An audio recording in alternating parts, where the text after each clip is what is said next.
भटगांव में बैठे मेरे गो भगत महानुभाव और मेरी मातृशक्ति, मेरे युवा साथी, आप सबको मैं दोनों हाथ जोड़ करके राम राम करता हूं, प्रणाम करता हूं। आज मेरे लिए ये बहुत ही गर्व का दिन है कि भटगांव की इस पावन धरती पर आज मुझे गौशालाओं के लिए चारा अनुदान वितरण के इस राज्य स्तरीय समारोह में आकर के बड़ा गर्व महसूस हो रहा है। आज का यह समारोह हमारी संस्कृति, हमारी आस्था और हमारी संवेदनशीलता का आज ये उत्सव है। साथियों, मैं यहाँ उपस्थित सभी गौ भक्तों को आज आप पधारे हैं, आपका हार्दिक स्वागत और अभिनंदन करता हूं। साथियों, आज होली का महापर्व भी है। आप सबको रंगों के पावन पर्व होली की भी मैं आप सबको हार्दिक बधाई और शुभकामनाएं देता हूं।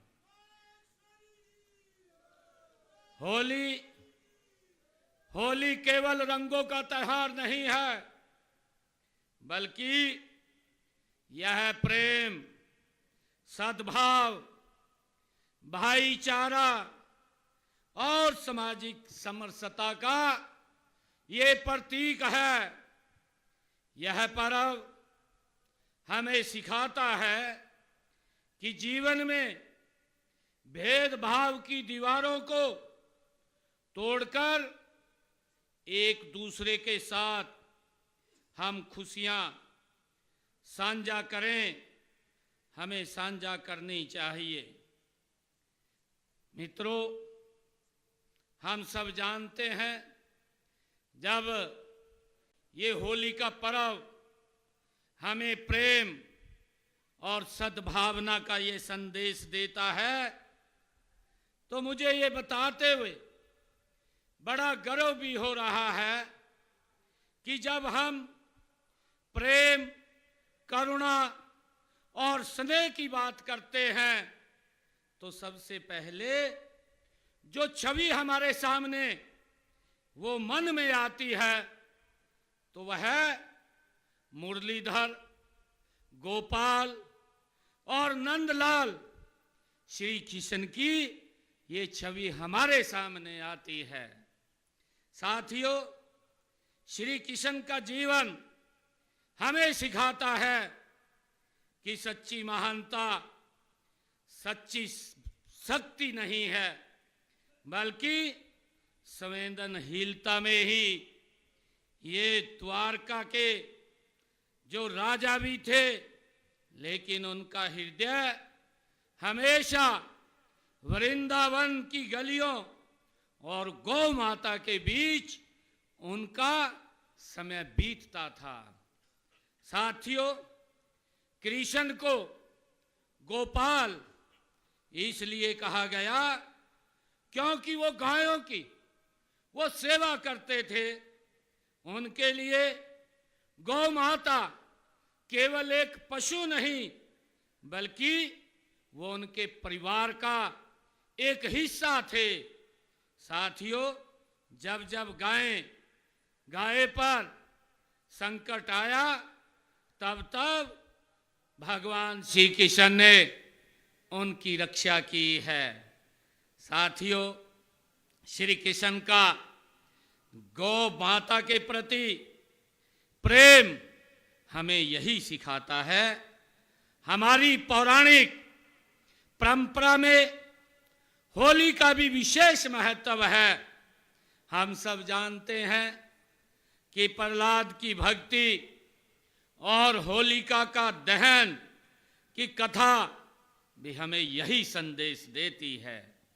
साथियों, सत्य और धर्म की सदैव विजय होती है। यह पर्व हमें सकारात्मकता, सेवा, समर्पण की भावना को और सुदृढ़ करने का ये अवसर भी देती है। साथियों, मेरा परम सौभाग्य है कि इस पावन दिवस पर मुझे गौ माता की सेवा का आज ये अवसर मिला है। आज मैंने सोनीपत जिला की 27 पंजीकृत गौशालाओं के लिए 5 करोड़ 60 लाख रुपए के अनुदान चारा राशि आज देने का यहां से काम करेंगे। और साथियों, अगर मैं बात पूरे प्रदेश की करूं, पूरे प्रदेश के आज हमारे बीच में गौ प्रेमी गौशालाओं के प्रतिनिधिगण 602 पंजीकृत गौशालाओं के प्रतिनिधिगण के लिए आज पूरी गौशालाओं के लिए हरियाणा सरकार आज 68 करोड़ 34 लाख रुपए की चारा अनुदान राशि आज देने का काम करेगी। साथियों, मैं ये भी बताना चाहूंगा कि हमने पंजीकृत गौशालाओं को पिछले 11.25 वर्षों में सिर्फ चारे के लिए, गौ माता के चारे के लिए 457 करोड़ 41 लाख रुपए की राशि अनुदान के रूप में देने का काम किया है। साथियों, आज की राशि मिलाकर के अगर हम बात करें तो 525 करोड़ 75 लाख रुपए का ये अनुदान राशि दी जा चुकी है। साथियों, हमारे देश में गाय माता आदि काल से ही पूजनीय है। पौराणिक कथाओं के अनुसार गाय माता में सभी देवी देवता निवास करते हैं। हम सब इस बात को जानते हैं। साथियों, गौ माता को आध्यात्मिक और दिव्य गुणों की स्वामिनी भी कहा गया है। कहा जाता है कि देवताओं और असुरों के बीच हुए समंदर मंथन से निकले 14 रत्नों में से एक कामधेनु गाय वो थी। साथियों, हम सब जानते हैं गौ सेवा, गौ पालन और गौ रक्षा किसी न किसी रूप में हमारे धर्म ग्रंथों में उसका उल्लेख मिलता है। वेदों में गाय की महिमा का व्यापक रूप से वर्णन मिलता है। हमारे यहाँ गाय को माता का दर्जा दिया गया है। साथियों, गाय के इसी महत्व को देखते हुए धार्मिक एवं सामाजिक संगठनों द्वारा गौशालाओं की स्थापना पर बल दिया गया है। हमने भी गौशालाओं के विकास, गौवंश के संरक्षण और प्राकृतिक कृषि को प्रोत्साहित करने की दिशा में हरियाणा सरकार महत्वपूर्ण कदम उठा रही है। साथियों, कल ही मैंने 2026-27 का बजट पेश किया है। आप सबको ये जान करके खुशी भी होगी कि इस बजट में मैंने 7 नए राजकीय पशु औषधालय खोलने का प्रावधान भी किया है। साथियों, इनमें मुसनौता, नांगल जाट और शिव गौशाला मतलौडा, मोरखेड़ी, बैलोली, दहिमन और गौभ्यारण नैन ये शामिल हैं। और इनके अलावा मैंने कारियादू, डोंडवा, मोहम्मदपुर अहीर और ममरिया आसमपुर में 4 नए राजकीय पशु चिकित्सालय खोलने का भी उसमें घोषणा की है, हमने प्रावधान किया है। साथियों, मैं ये भी बताना चाहूँगा कि वर्ष 2014 तक हरियाणा में 215 पंजीकृत गौशालाओं में 1,75,000 गौवंश था, लेकिन इस समय इन 11 वर्षों में आज हरियाणा प्रदेश के अंदर 697 पंजीकृत गौशालाएं आज हो गई हैं। साथियों, इनमें लगभग 4 लाख से ज्यादा बेसहारा गौवंश का पालन पोषण आप सबके आशीर्वाद से हो रहा है। साथियों, मुझे खुशी भी है आज आपको बताते हुए कि एक समय था जब गौशालाओं के लिए मात्र 2 करोड़ रुपए का बजट होता था। आज मुझे खुशी है, आज हमने गौ माताओं के चारे, उनके संरक्षण, उनके शेड बनाने या अन्य व्यवस्थाओं के लिए 600 करोड़ रुपए का प्रावधान किया है। कहाँ 2 करोड़ रुपए, कहाँ 600 करोड़ रुपए। महाराज जी अभी आप सबसे बात कर रहे थे, परम श्रद्धेय स्वामी ज्ञानानंद जी महाराज, वो पूछ रहे थे कि अब गौ माताओं की रक्षा सुरक्षा के लिए सरकार गति से आपकी तरफ हाथ बढ़ा रही है ताकि गौ माता को कोई परेशानी, कोई दिक्कत ना हो। साथियों, मैंने पंजीकृत गौशालाओं में से 330 गौशालाओं में सोलर ऊर्जा प्लांट लगाए गए हैं।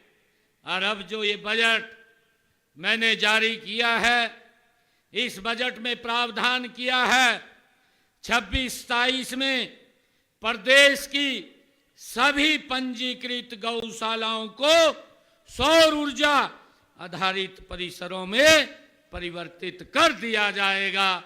ये मैंने इसमें प्रावधान किया है।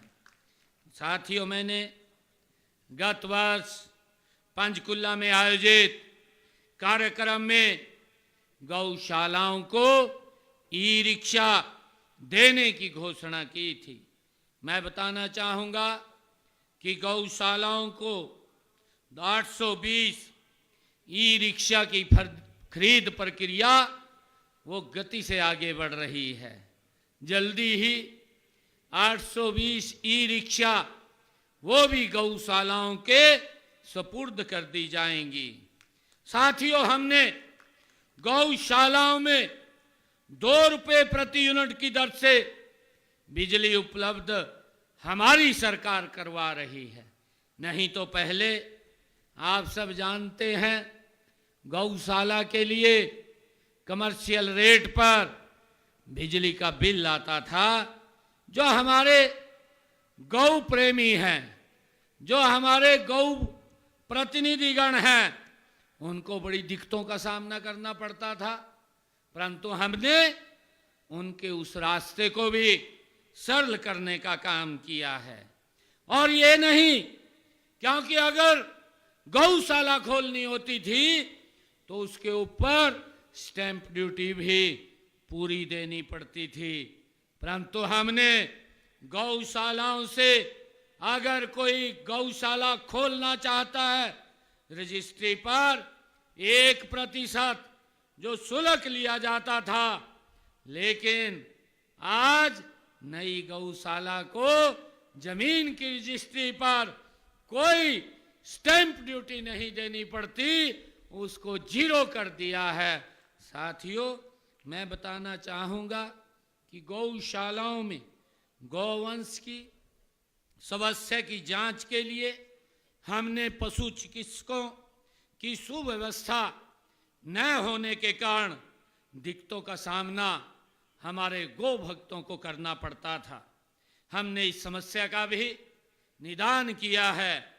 हमने 3000 से अधिक गौवंश वाली गौशालाओं में सप्ताह में एक दिन पशु चिकित्सक की ड्यूटी लगाने का काम किया है कि जो गौशालाएं में ज़्यादा संख्या में गौशालाएं हैं वहाँ सप्ताह में एक दिन डॉक्टर, जो हमारा डॉक्टर है, वो जा कर के पशुओं का चेकअप करेगा, कोई उनको दिक्कत या कोई बीमारी तो नहीं है। और साथियों, इसके अलावा 3000 से कम गायों वाली गौशाला में सप्ताह में एक दिन VLDA डॉक्टर की ड्यूटी लगाई गई है। साथ ही मोबाइल पशु चिकित्सालय की सेवाएं भी गौशालाओं के लिए हमने उपलब्ध कराई हैं। साथियों, प्रदेश को बेसहारा गौवंश से मुक्त करना ये हमारी सरकार की प्राथमिकता है कि गौ माता सड़कों पर बेसहारा न घूमे। इसके लिए 2 गौ अभयारण्यों की स्थापना की गई है। एक गांव नैन, जिला पानीपत, और दूसरा गांव ढूंढर, जिला हिसार में